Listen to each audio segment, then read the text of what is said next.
હવે જોઈએ સમાચાર વિગતવાર।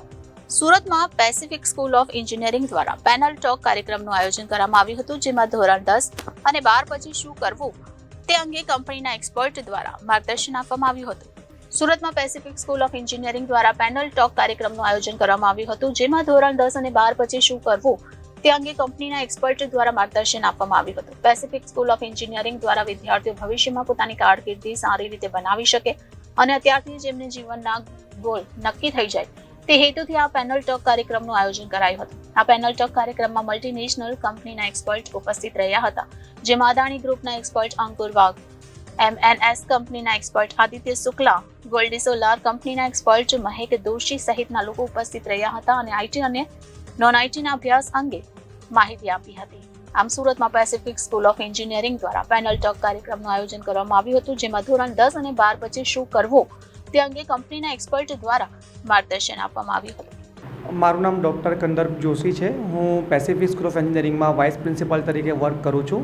આજે અમે ખાસ વિદ્યાર્થીઓ માટે એક પેનલ ટોકનો કાર્યક્રમ આયોજિત કર્યો હતો, જેની અંદર આપણી જે વિવિધ મલ્ટીનેશનલ કંપની છે એમાંથી અમે એક્સપર્ટને બોલાવ્યા હતા, જેમ કે અદાણી છે, AMNS છે, ટોરેન્ટ્સ છે, ટોટલ ઇન્ફોટેક છે, અને આ બધા જે એક્સપર્ટ હતું એનું આજનું કન્ક્લુઝન એવું રહ્યું કે આફ્ટર 5 યર ફ્યુચરની અંદર આપણે જોઈએ તો આઈટી અથવા નોન આઈટી એવી કોઈ એક્ઝેક્ટ વચ્ચે બાઉન્ડ્રી નથી। કોઈ પણ ફિલ્ડ લઈએ આપણે, એ ફાઇનાન્સ હોય, એન્જિનિયરિંગ હોય, પ્રોડક્શન હોય, મેડિકલ હોય કે એગ્રીકલ્ચર હોય, હવેથી બધા જ ફિલ્ડમાં આપણે આર્ટિફિશિયલ ઇન્ટેલિજન્સ છે કે મશીન લર્નિંગ છે કે આઈટી અને નોન આઈટી એ બંનેને એવી રીતે ઇન્ટિગ્રેટ કરવાનું છે કે આપણે જે ડેઇલી રૂટીન આપણું જે ડેઇલી લાઈફ છે એ કેવી રીતે આપણે ઇઝી બનાવી શકીએ।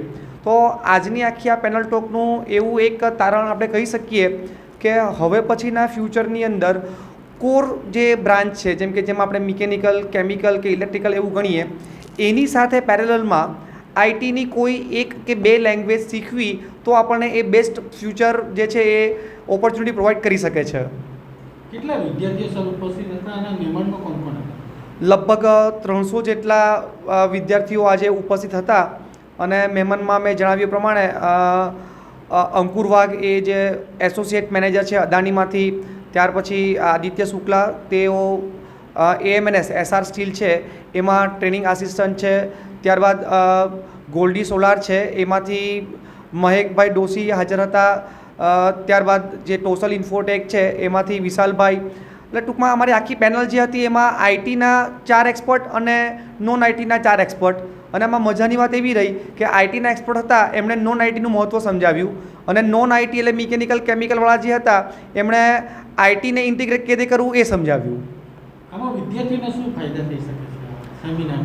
જો વિદ્યાર્થીઓ શું કરે છે કે માર્કેટમાં જે પણ આજુબાજુના લોકો વાત કરતા હોય એ પ્રમાણે ગાડડિયા પ્રવાહમાં એક એડમિશન લઈ લેતા હોય છે।